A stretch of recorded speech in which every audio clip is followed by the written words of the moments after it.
Welcome to Zisodel TV. Kindly subscribe, share, and like for latest updates and news.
Ilé àfọ̀mọ́ òde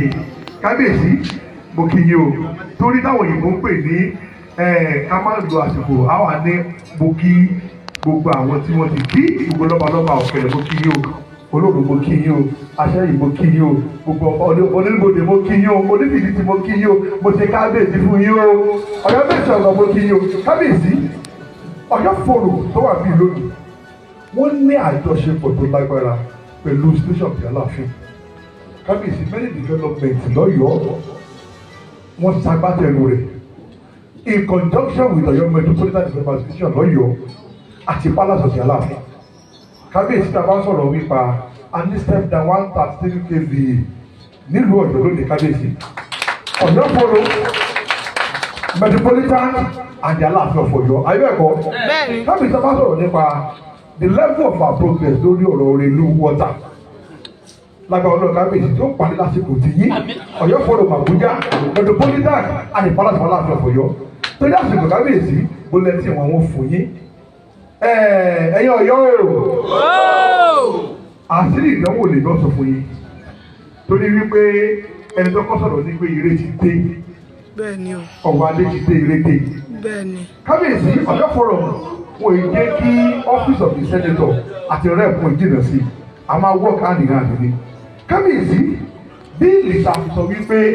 a fẹ́ fọ́ ìpínlẹ̀ Ọ̀yọ́ sí méjì kí Ìbàdàn wà kí Ìbàdàn jẹ́ Ìbàdàn state Ìbàdàn capital kí ètò kò jẹ́ ní Ọ̀yọ́ state Ọ̀yọ́ capital kábíyèsí kí kábíyèsí ṣe aṣagbátẹrù